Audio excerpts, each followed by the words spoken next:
Hi, I'm Don Wunsch. I'm the Mary Kay Finley, Missouri Distinguished Professor of Computer Engineering at Missouri University of Science and Technology and the Chair of the IEEE Computational Intelligence Society History, under whose auspices we are interviewing Stephen Grossberg. And this is Sunday, April 27th, 2014. We are at Steve's home in Newton, Massachusetts. And anyway, as I said, we're interviewing Steve Grossberg. He's the IEEE Computational Intelligence Society Pioneer Award winner, although back then it was the Neural Network Council. He was one of three simultaneous winners of the inaugural award of the Pioneer Award, and of course, IEEE Fellow, INNS Fellow, and founding board member of the International Neural Network Society. Well, actually, I founded the society. Founded the society and the journal Neural Networks. Right. And so, Steve, if you would also tell us about your formal education and training. Well, I went to Stuyvesant High School in New York, which was a trial by fire for any young person, and then I decided that Stuyvesant was so competitive that I didn't want to just continue competing for the rest of my life, but I did want to go to an Ivy League school because that's what lower middle class Jewish boys did at that time. So I went to Dartmouth because it had a senior fellowship program. I didn't realize you went to Dartmouth. Yeah, I just you were came in here my from alma Dartmouth mater, today. right? And I went to Dartmouth because it had a senior fellowship program, which allowed a small number of seniors to do research in their senior year. And I felt that although I had no idea what research was, that it would give me an opportunity to hopefully find a path for the rest of my life before I left college. And as it turned out, I made a serendipitously good choice because Dartmouth at that time had some remarkable faculty in psychology and mathematics who believed in mathematically gifted students going into studying mind and brain. One of them was Al Hastorf, who then went on to become a very well-loved dean and provost and vice president at Stanford, and one was John Kemeny, who was an inventor of BASIC with Tom Kuntz, and also with Tom started one of the first computer time-sharing system in America. And so I was the first joint major in mathematics and psychology at Dartmouth, and my work started when I took Psych 1 as a freshman and studied data about learning, which struck me as highly paradoxical and totally enslaved me. And by the end of my freshman year, I had written down what are now foundational equations for neural networks, both biological and artificial. So I was 17. And then indeed I became a senior fellow, and that was an opportunity for me to continue my research in my senior year. And then the question was, what do you do with the rest of your life? But by that point I had a deep commitment to studying mind and brain, and also from very simple psychological hypotheses I derived nonlinear systems of fast, slow differential equations to describe activations and learning and memory. And it was clear to me by then I needed a lot of mathematics to be able to think clearly about the processes that I was being confronted with, and also to analyze them, especially since at that time computers generally weren't up to the task. We're talking about the years between 57 when I went to college and 61 when I graduated. And so then I went to Stanford as a mathematics graduate student, to learn the necessary mathematics and also to be at what was then the most famous center for studying mathematical psychology in the world. And Bill Estes, Dick Atkinson, Pat Suppies, Gordon Bauer, and other famous mathematical psychologists were there. And in any case, maybe I should say something about what I realized at that point. And that was that I, as a freshman, when I first started deriving neural networks, I knew no neuroscience, but I did believe very much in the importance of understanding individual behavior as it adapts in real time to a changing world. And so I tried to, from many psychological data, extract design principles that then enabled me to derive the simplest systems that would embody these principles in a real-time adaptive context. And I only realized that I had derived foundational facts about neurons and their interactions when I talked to my friends who were pre-medical students. And so I then realized that if you think about autonomous behavior adapting in real time to a changing world filled with unexpected events, you can go from behavioral data to neurobiological data. Now, why would you start with behavioral data? I think, to me, a key issue is that brain evolution tries to achieve behavioral success. It doesn't matter if you have beautiful neurons. If they can't work together to generate successful adaptive behaviors, then Darwinian selection will kill you off. And so the art of doing this kind of derivation was to be able to look at hundreds or more behavioral experiments and see behind the data to the designs that would enable these data to arise moment by moment in an autonomously adapting organism. And that has to do a lot with why this work is relevant and has been used in technology, which we can come back to if you like.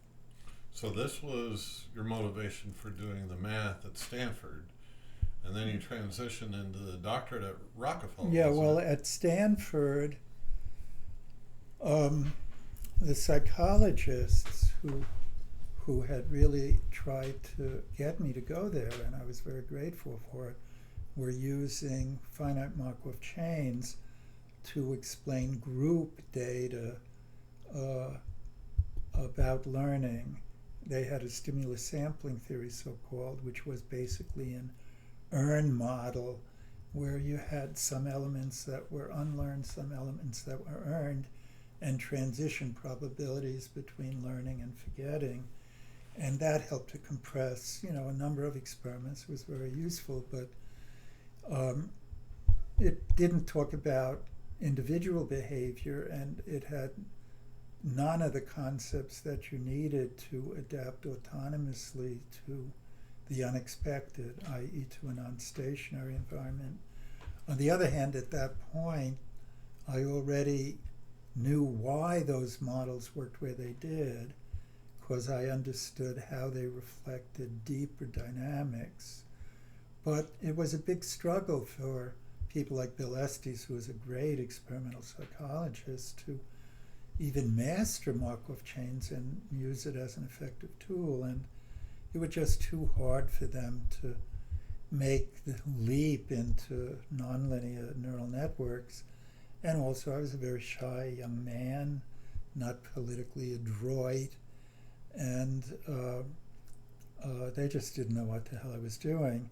On the other hand, the mathematicians, many of whom grew up in very traditional, the applied mathematicians in very traditional settings with fluid dynamics or related classical math, couldn't figure out why a bright young man would want to study something as flaky as psychology. So I was caught between two groups of people who didn't have a clue what I was doing, and so I, through a series of accidents, transferred to Rockefeller University in New York, where there were a number of famous mathematicians and physicists with broad interests and a number of really great neuroscientists.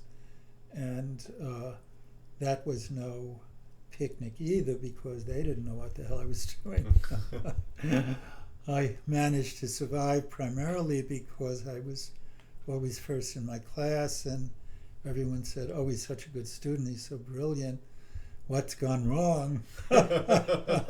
So, but at least one person at critical times had enough faith in the idea that this work was really important, and I seemed to know what I was doing, to give me political cover. And at Rockefeller, the primary person was John Carlo Rota, who was himself a very famous mathematician who had just come from MIT, in addition to being a professor of philosophy when he was at MIT. So he had broad interests that went beyond his great versatility in mathematics. I'm pretty sure I saw some references to him, citations of his work in some of your papers. Well, if I mentioned John Carlo, it was to thank him, because he didn't provide scientific guidance. It just wasn't his thing, but he did give me political protection at critical points. Maybe he was the editor of some of the... As it turned out, so I wrote my thesis, which was proving global limit and oscillation theorems about Kahn addressable memories, which I'd introduced and called the additive and shunting models. The thesis was done in 1967. The actual models, as I mentioned, were derived in 1957. And these models later, some people attributed to Hopfield's use of them in the 80s, but when I introduced them 20 years before, they were really new. They weren't new when Hopfield used them. In any case, for better or worse, it was a struggle that one could go through details to remind young people that it's not always an easy road, but a lot of people recognized that the work was highly original, and so I got an assistant professorship in the math department at MIT in the applied math group. And John Carlo, who had come to Rockefeller like an angel sent from heaven just when I went as a graduate student, also went back to MIT when I went back. And then in that department, which department was it? This was the math department at MIT. Okay. John Carlo and Norman Levinson, who was an institute professor and Norbert Wiener's most brilliant student and one of the great mathematical analysts of the 20th century, were people who really showed concern and caring for me, among others, in the department. So should I keep going? Sure. Oh, well, in any case, so I exploded with papers that had been accumulating in new results. And I don't know how many papers I wrote, but a lot. If you can check out my webpage, there are a lot of papers that got published in visible places. These were theorems mostly, but also derivations of the core modeling equations and so on. And then some more phenomenological papers. And so within a year I was promoted to associate professor, Wow. which was great. And in most universities that meant you had tenure, but MIT was one of the very few universities that being promoted had always meant you would get a full professorship, but I don't know why they thought we would think it was worth our time to hang around till we got tenure as a full professorship later on.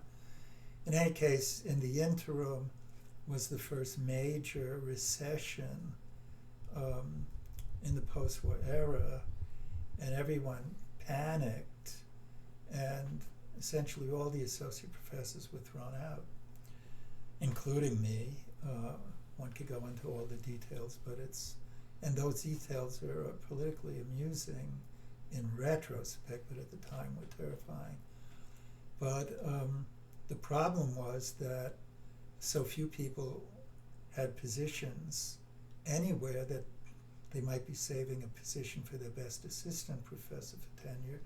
And here we were already associate professors without tenure, so too senior. But at that time, John Silber at BU was hunting around for big talent. Was he president at the time already? Okay. The biggest talent he could get. And he thought that MIT was making a big mistake tossing, some of its brightest young people, and he grabbed us up. And Good. Then I spent the rest of my career at BU. There was a book about Silber's presidency of BU. I forgot the name of it, but there was a book by someone else or by Silber? Right, by somebody else about Silber's presidency. I haven't even read it. I'm surprised. I don't know where I still own it. I had it for a while, but if I find it, I'll let you know. Well, Silber was a brilliant man, a very charismatic man. He could walk in, give a wonderful talk that was amusing, interesting, occasionally deep, without notes. He had an Achilles heel, which was, as a philosopher, he always liked to carry out the argument to the bitter end, which isn't very politic, and so he occasionally got himself in trouble. But he did make BU into an absolutely first-rate university. Yeah, and it sounds like one of the most important steps he did was the one that you're describing. Well, he said once I got tenure there that he didn't have to worry about the math department anymore. And the math department turned out very well and always had some very good people. But the truth is, what he really bought was a person who put BU #1 in the world for many years in discovering and developing models about how brains give rise to minds and spinning them off into technology. And that was the Department of Cognitive and Neural Systems that I founded, and also Gail Carpenter was very much there as a partner in those developments. Yeah, so we've covered several of the questions that I have on my sheet here. So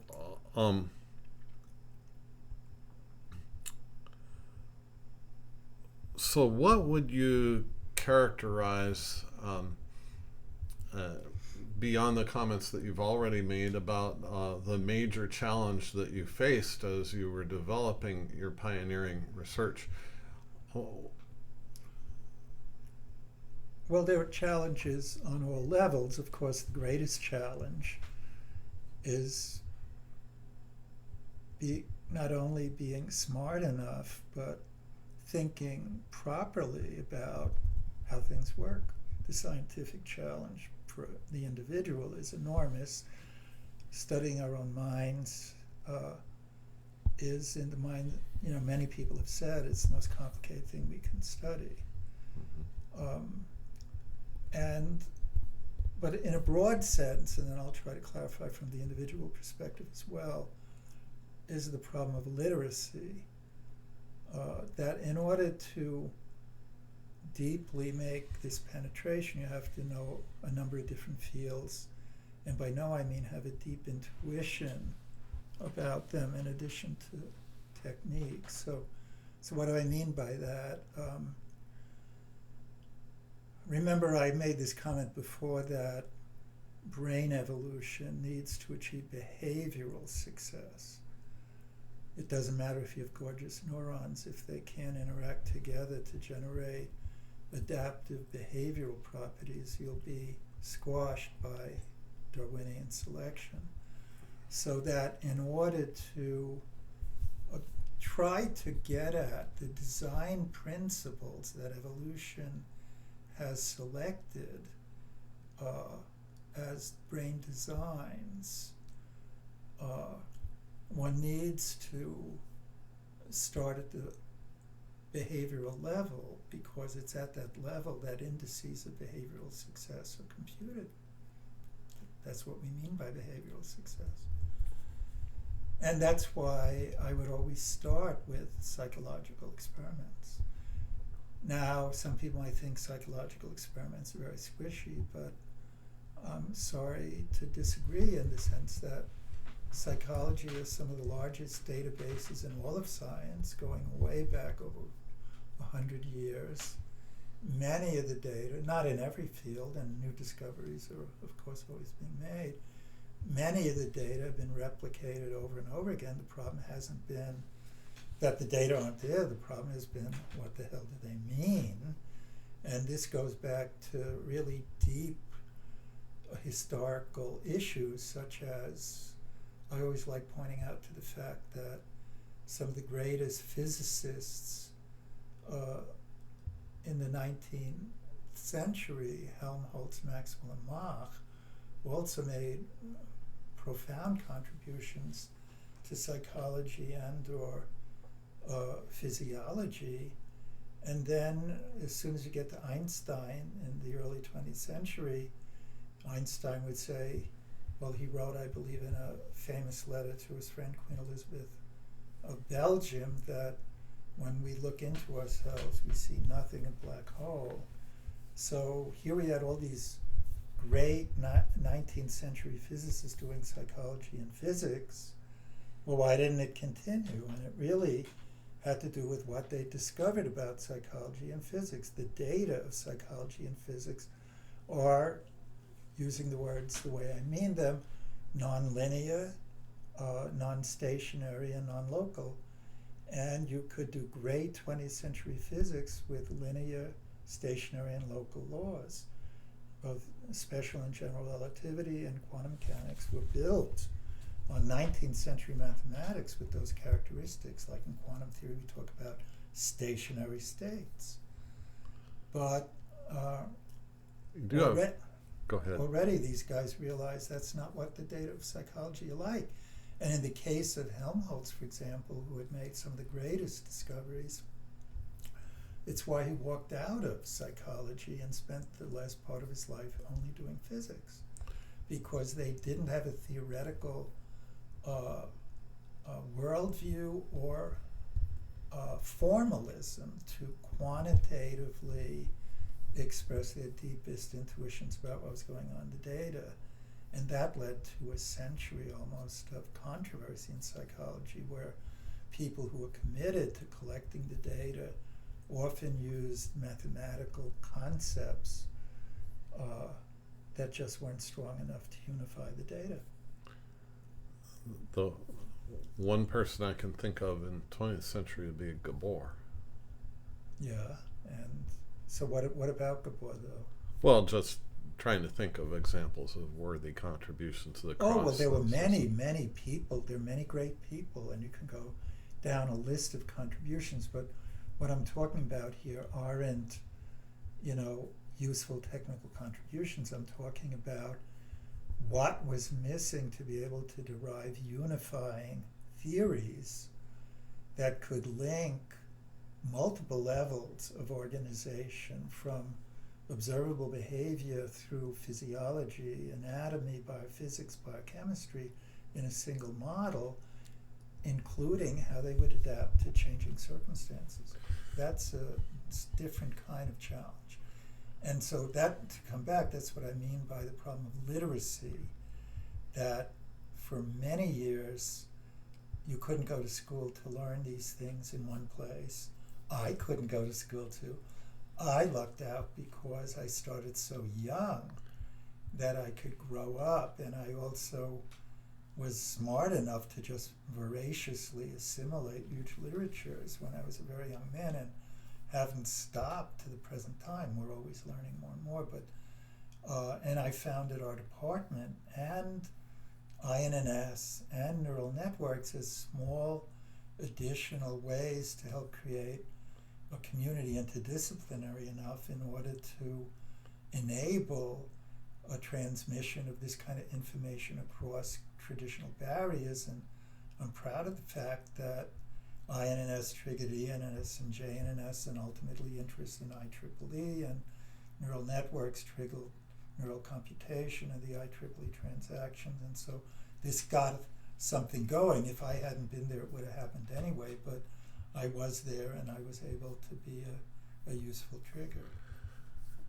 Yeah. Now, I like the point that you've made about starting young. I mentioned I was just at a plighting workshop at Dartmouth where I was making that very point that it does a lot of good to get them young, and so one of the things that you did when you talk about the challenges of this multi-literacy and trying to pull these things together with unifying principles, you wrote a nearly 500-page tome when you were about 24, 25, something like that, and sent that out to about 125 libraries. And this is now on your website, but this was for you a great.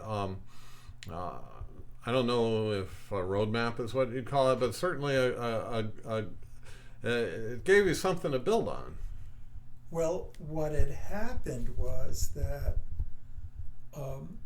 so at Dartmouth I started making discoveries when I was 17, and then when I was a senior I wrote an undergraduate thesis about, I was in love with things like verbal learning, and there were many what I viewed as deep paradoxes about space and time implicit in those data, which I felt were clarified by the modeling I'd done. And then later... Can you give me for instance about one of these paradoxes, like list learning? Well, like the Bode serial position curve. So yeah. Other things being equal, if you, let's say you just do nonsense syllables and you have a list of items that could be many different kinds of items, and you just hear them one at a time, and your task on future trials is predict the next one before you hear it, and look at the cumulative list of errors across list position, and you get a Bode curve where the beginning is easiest, the end is next easy, and then a position somewhat skewed to the end, but nearer to the middle is the hardest. It's sort of like saying if you have a homogeneous series of events, let's say a love affair, it's not a homogeneous series of events, but you know, you can remember how it began and ended better than you can remember some of the murky details in the middle. And so, but what those data implied was that things are going backwards in time in some sense. And how do I mean by that? Well, before we look at the data, just consider, let's say, I'm presenting you with numbers 1, 2, 3, and let's say I'm going to give you 10 numbers, and I present one a second. I don't tell you it's going to be 10 numbers, and the question is, when do you know when you've reached the end of the list? Well, it's not until a second or more go by after the 10th number when no other number occurs.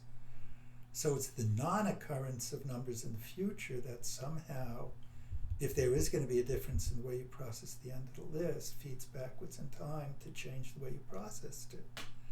And that is clear, vividly clear in the data here, because if you increase the rest period between successive presentations of the list, the entire middle of the error curve collapses. So there's a massive backward effect in time. And for a 17-year-old, I thought this was extraordinary. What kind of space and time could support a process whereby the non-occurrence of future items could determine what the middle and end were? Moreover, what was that broken symmetry so that the end, the hardest part wasn't in the middle, it was skewed from the middle? Well, consider the following. Let's say I teach you AB, and that's all I teach you. Well, you also, with high probability, will learn BA. Mm-hmm. But now let's say I teach you A, B, C.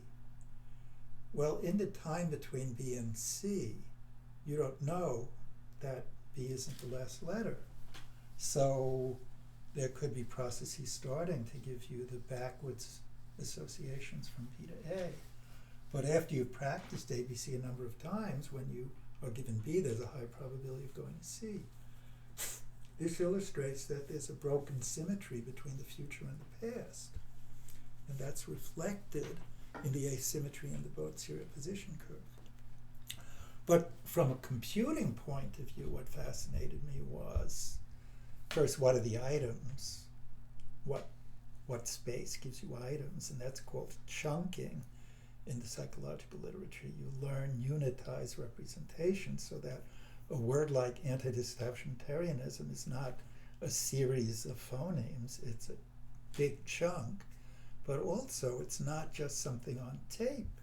It's not like a von Neumann computer at all, because if I increase the duration between the numbers, when I'm saying 1 to 10, to 2 seconds, then you don't know that 10 is the last number until 2 seconds later. It's a space-time geometry, and the challenge was, how do you think about intelligence in space-time?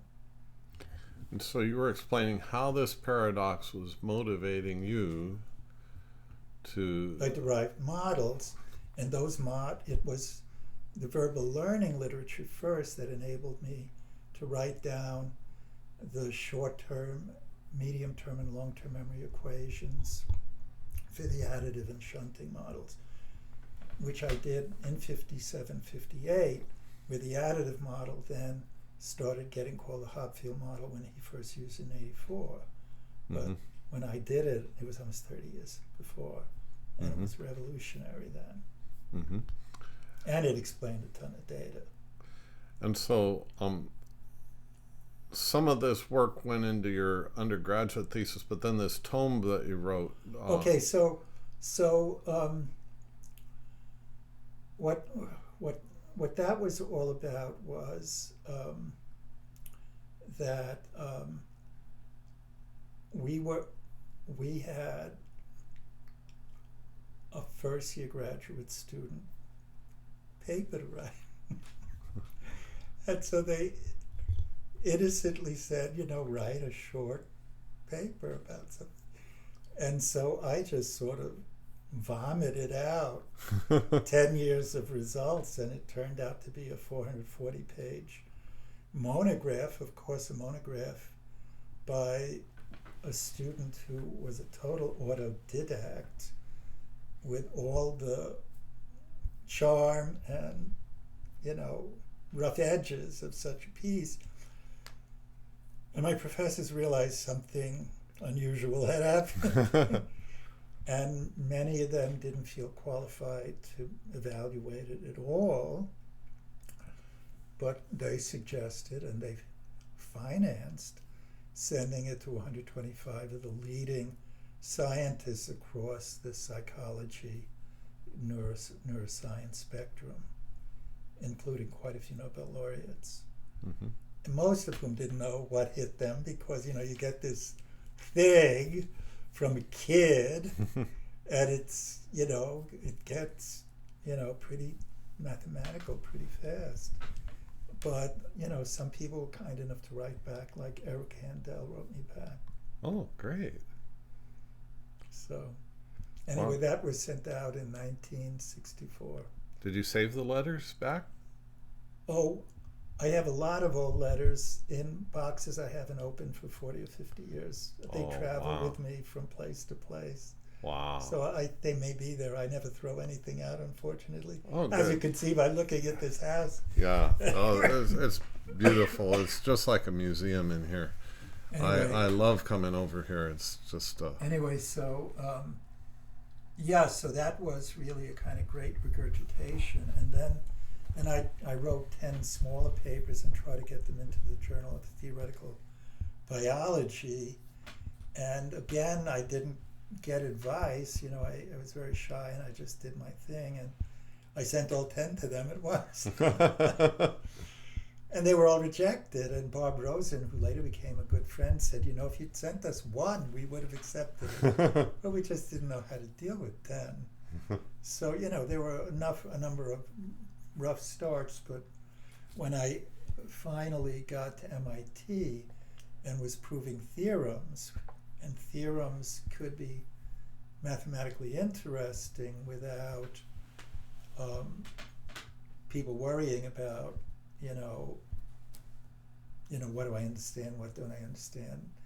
And I had some brilliant senior colleagues there who really thought it was very original and important, so they put their names on it and had it submitted to the Proceedings of the National Academy. Good. Yeah, they were very generous and supportive. Good. I really loved them. Who were some of these colleagues? Well, Norman Levinson was Okay. one of the main ones. In fact, he and his wife Faggy had two daughters around my age, and they sort of adopted me as their scientific godson. Oh, And I great. used to go around to conferences with Faggy and Norman, and in fact, Faggy became the grandmother of our daughter Deborah. Oh, And wonderful. we used to have her over to the house for dinner after Norman died. So it was it was very nice. Oh. Okay, so what contribution gives you the greatest satisfaction? I know that's a hard question. Well, it's also a question I'd like to sidestep because it's like asking who my best friend is. And I wouldn't do that to any of my friends, but I mean,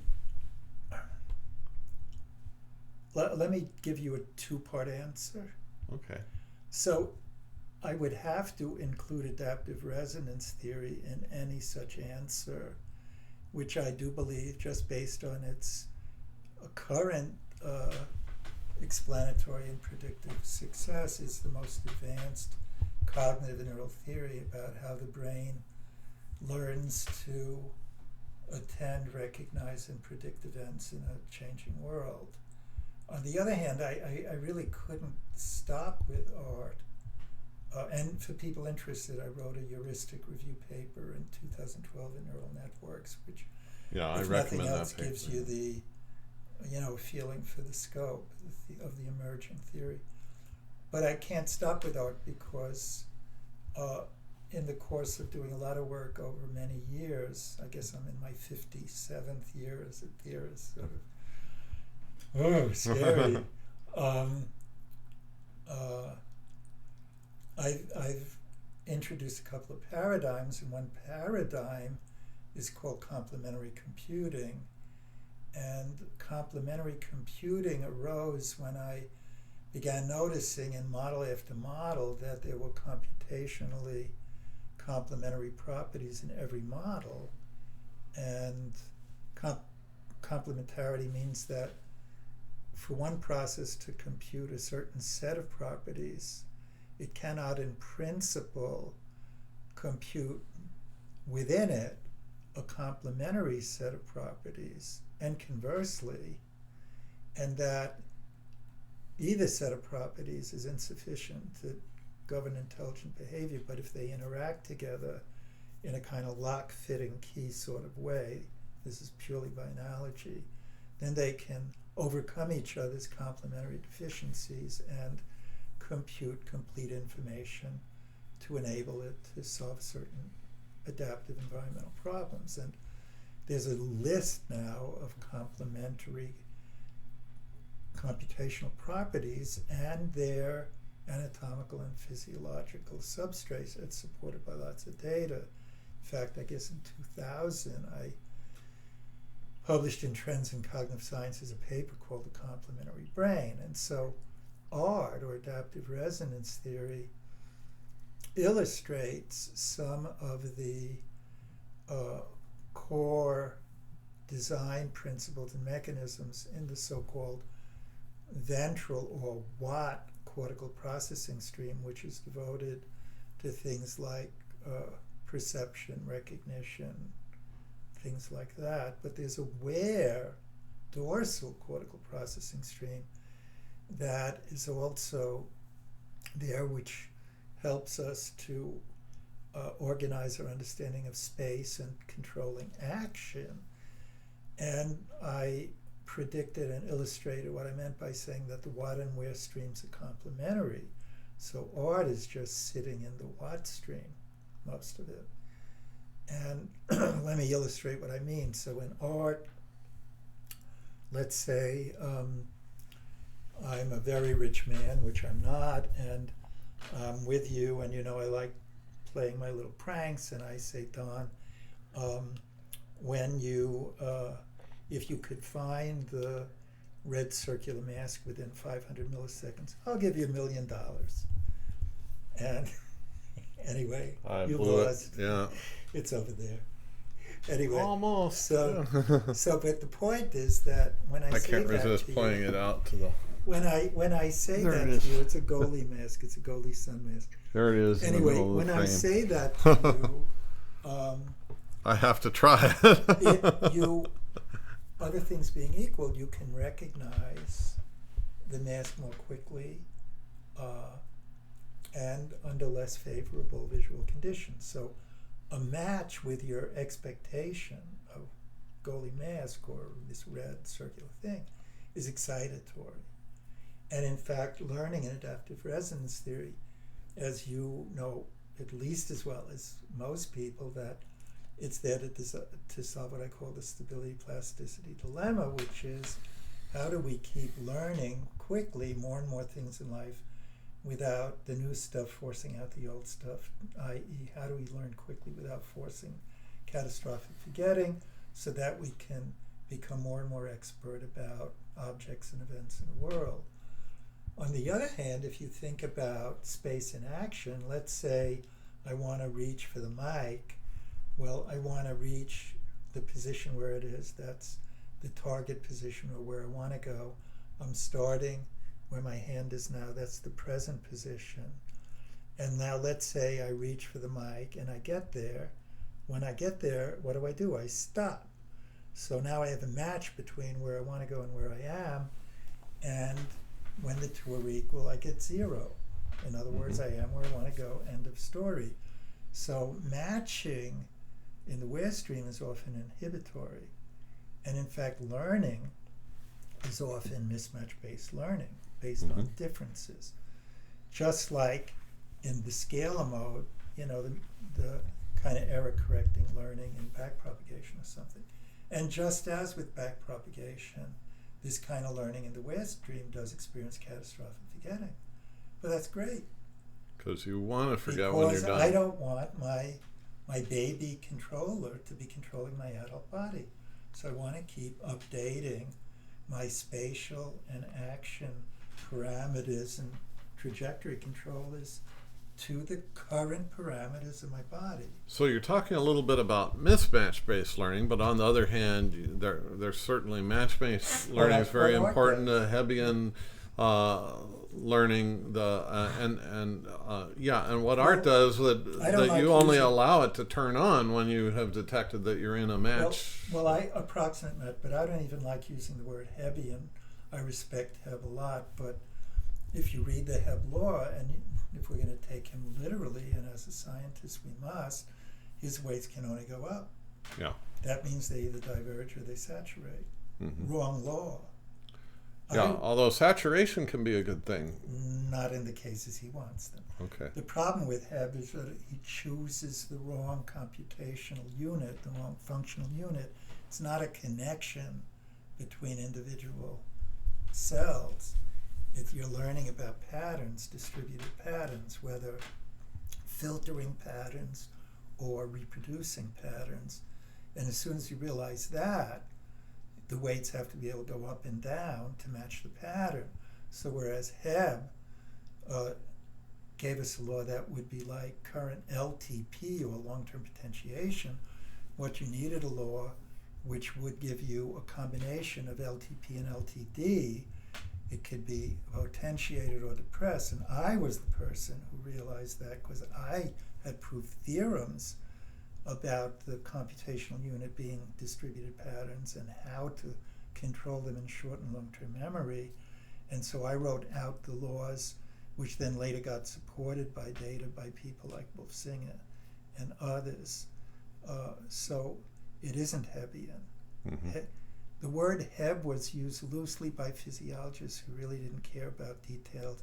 They just cared about whether there's a change at the synapse and whether it's correlational. but it's not what Hebb said. And the reason I push this is not a priority thing, it's a conceptual thing. Hebb got the wrong unit, and that's profoundly important. You have to learn how to think about distributed patterns, how they're filtered, how they're read out, how they're matched. And he didn't put it to equations either. So. No, but he stated it very clearly in words. Mm-hmm. I mean, you don't have to put it into equation if you state clearly what the equation should do.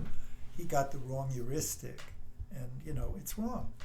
But he was a great pioneer. He just got it wrong. And it was a huge struggle to be able to prove the theorems, which forced me to acknowledge that the units are distributed patterns.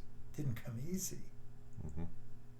And then the simplest networks for doing this I called outstars and instars, and those are the units that went in to the earliest adaptive resonance theory models. So without them, without those theorems, there would be no art. Yeah. So, it's not. That's why I'm bringing this up. It's all totally linked. Yeah. To shift gears a little bit, what do you think that the impact that the Computational Intelligence Society, the Neural Network Society, the Neural Network Council, and the INNS has made on you? And the next question is going to be the flip side of that. But yeah. Well, as I mentioned, as one of the early pioneers, one had to deal with the fact there was no field. No field. In fact, when I started my work at Dartmouth, it was just the year after the meeting at Dartmouth the summer before, which was the first AI meeting. So AI was just getting started. There was no field, there was no infrastructure, there was no place for a young person to go to school. Everyone was a survivor. What did you have to go through to survive? And you could find people who survived in exotic ways, in places you never expected to find them. So for me, as a person who felt so alone, well, to give an example, and then I'll get to the heart of it, I sent early papers to Psychological Review, to Vision Research. Let's just pick those two highly mainstream journals, Psych Review being a or the leading theory journal in the world at the time, and Vision Research being a leading journal for publishing articles about vision. And like in Vision Research, I sent in an article which has now been cited maybe 1,000 times, explaining a lot of the data they published on brightness perception. Well, the editor-in-chief sent it back to me saying, oh, without review, that we don't publish stuff like that. And I wrote him saying, well, why do you publish data if you don't want someone to explain it? But I couldn't get past him. Anyway, as of now, I've published probably at least as many papers in Vision Research as anyone in the world. That's because of a fight. With Psych Review, I sent my Theory of Human Memory paper to Bill Estes, who was a great leader in math psychology. He sent me the same letter. And I said, well, he said, people won't understand it. And I said, well, Bill, you're a leader of the field. If they already understand everything that's going to be found out about theory, then you don't need to do any more theory. It's your job, isn't it?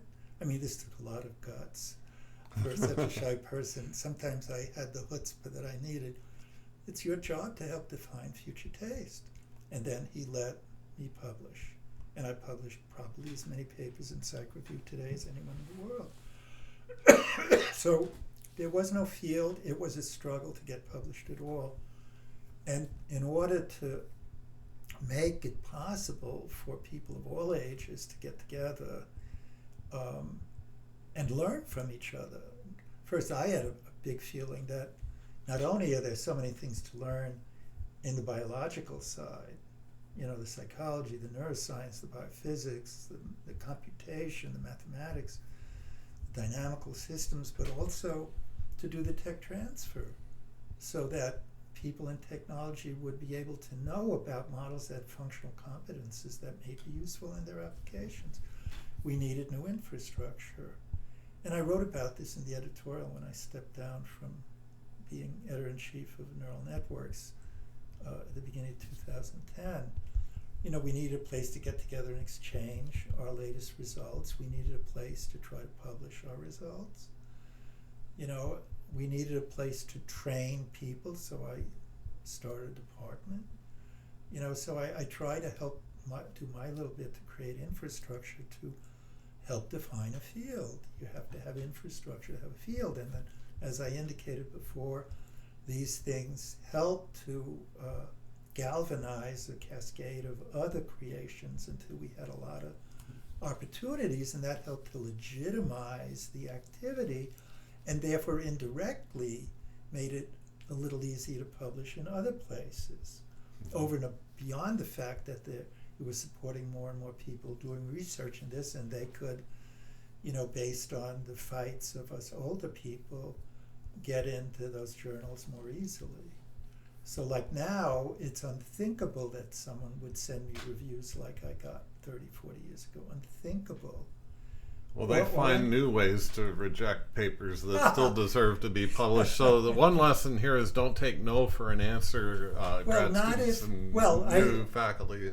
Yes and no. I would say choose your fights. Yeah. Because none of us has an infinite amount of energy to just get our brains knocked out, and you have to think strategically, is there a way to get around someone who is unfairly blocking something you think you should legitimately be able to get?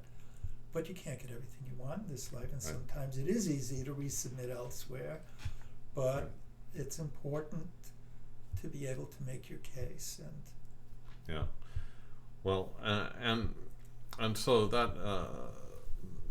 that kind of hits on the impact that CIS and NNC and INNS have made on you, and vice versa. What impact have these societies, Computational Intelligence Society, Neural Net Society, Neural Network Council, which are the precursors to that, and as well as the INNS, what do you feel that they've made in engineering and science? So, of course, they've given a home, as you've been saying, to people with the journals and conferences, and made things easier to... Well, I mean, I'm not going to say anything particularly interesting here. Among other things, if you create an opportunity to publish excellent work in these areas, given Google and other search mechanisms, anyone in the world can now find the work. Yeah. So the secondary, tertiary, cascading impact is unending. Yeah. So it's not only a direct impact on the people who are learning from and sharing ideas directly through the societies, but in also creating a body of work that, especially, one of the things I love about the engineering community is if they need it and the price is right, they'll go after it if they have any chance. And so, Gail Carpenter in particular, with whom I've done a number of papers that I'm proud of, we noticed in the old days, I could or she could publish ideas that would sit around for 5 to 40 years before they become fashionable. And then unfortunately sometimes have someone else's name put on them. But then after the communities started forming, there would be technologists coming right up to the podium wanting to know where they could get it for their next application. Yeah. So I mean, the acceleration of transmission, albeit imperfect, was like a different universe. So, but also because of the interdisciplinary nature and so much different kinds of work shown side by side, it really facilitates in so many ways opportunities to create more complete, more autonomous systems. And today autonomy is more evident as a practical goal than ever before. Just look at a lot of the Google hires, when they're buying up all these robotics companies. Well, not to do a traditional robot. If I'm assuming they're trying to get autonomous adaptive robots, and we have enough designs out there to give them a lot of guidance on all aspects of the robot that could be coming forward. Yeah, I couldn't agree more. So, well, this kind of segues into the question about how you envision the evolution of computational intelligence technologies and any expected confluence of them and any potential new entries. Well, I never try to predict the future because I couldn't have predicted the present.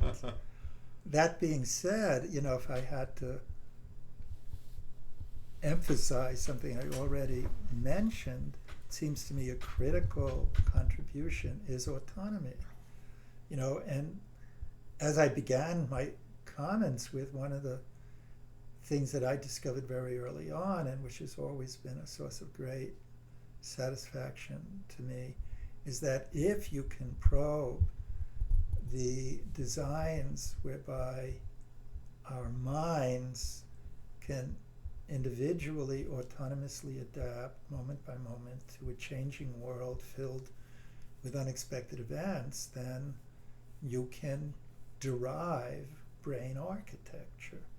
That is, that brains look the way they do because they are a natural computational embodiment of autonomous adaptive intelligence. They're not accidental. Mm-hmm. There may be, biochemical and metabolic constraints that are shaping it too, but autonomous adaptive intelligence is the revolution in a changing world.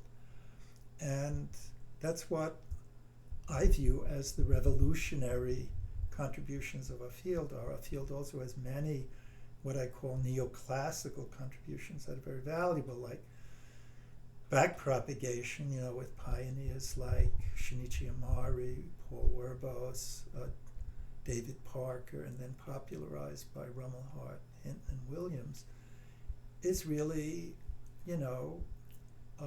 neoclassical. It's steepest descent. Gauss knew steepest descent. This Society for Industrial and Applied Mathematics has huge conferences on optimized fast steepest descent. It's not a revolutionary idea. It's a useful artificial neural network that has no direct homologue in the brain. Mm-hmm. Autonomy is the revolution. Autonomy in coping with a changing world. And that's where the revolutionary contributions of our field have been focused, and we're now in an era where they can be embodied in devices more and more, and they are being. Like, I was part of Synapse, the DARPA Synapse program. The whole goal of it has been to derive new kinds of chips to embody this kind of intelligence in co-processors for von Neumann computers. So I would focus on autonomy as where I hope part of the field will go, even while people exploit everything out there. You should use the simplest device that works for your application. But on the other hand, if you're going to look for the long term, you want the most general purpose, most autonomous controller you can get. And that takes more time and more money.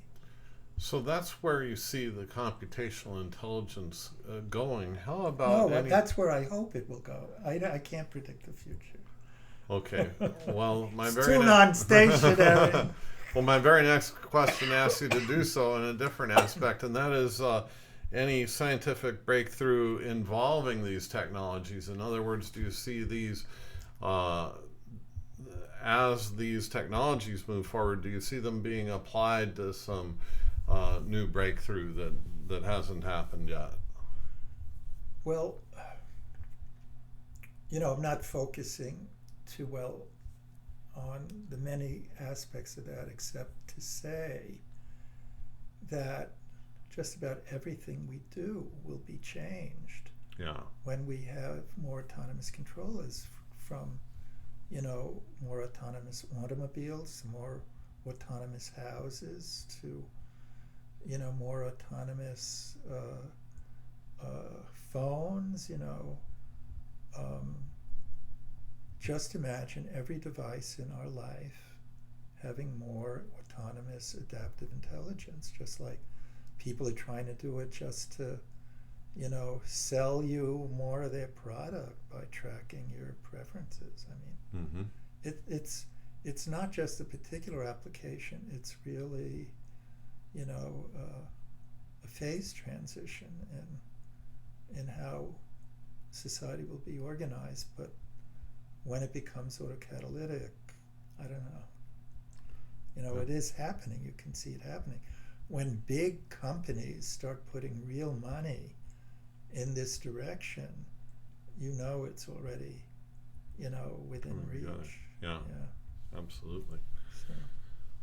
So my hope is that our societies will not only support, near-term applications and research successes, but also try to think strategically about how they can position themselves to support the longer term, truly transformative discoveries and applications, and how they could maybe have some political influence on funding patterns. Yeah, no kidding. So I'm quite concerned about how the United States is funding these issues now. I think Europe, China are probably they're going to crush us if we don't do something fast. Yeah, we're sleeping through the Sputnik moment. Well, that shouldn't be the only way to motivate real money for science. As we know, the fraction of grants being supported in the United States now is not enough to encourage smart young people to want to go into science and engineering. And if they don't, you're going to get into a death spiral. And our whole economy has taken for granted the products of the innovations that Sputnik and then some helped to create. So I don't think we want to become a third world country soon. Right. Yeah. We need to continue to be an innovation economy, and that's going to require science and engineering. So Steve, any final comments? Well, I'm just glad to be here. And I'm grateful after 57 years of being a scientist that I'm still creative and full of love for the field and still have a brain that thinks. I was just exchanging email with a colleague who was, in fact, one of my PhD students, who's now a very fine experimental neurophysiologist, who was telling me some of his unpublished data that strongly supports a series of predictions I've made over the last few years about how, as we autonomously scan the world with eye movements, we can learn what objects are, how we can learn to recognize them from variable positions and viewpoints and sizes and so on without a teacher. And his data are gorgeous. They're technologically very sophisticated. So, these are the kinds of discoveries that are going to be needed to be in, an autonomous, adaptive, mobile robot, because we can't be teaching it to learn to recognize things as it scans the world every minute. And so we have enough data out there to support the theoretical imagination to make these discoveries and to convert them into computationally rigorous predictive solutions. So I'm just going to do my best to hang in there as long as I can, with the full knowledge that some of my good friends aren't around anymore. They died at earlier ages, so every day is even more precious. So. Well, and so, folks, you've seen me lose $1 million bet this afternoon by not finding that mask over there in 500 milliseconds, but I think that we've gained something worth far more to the research community over the future years. So thank you very much, Steve, for a My fascinating pleasure. interview. And with that, we'll sign off.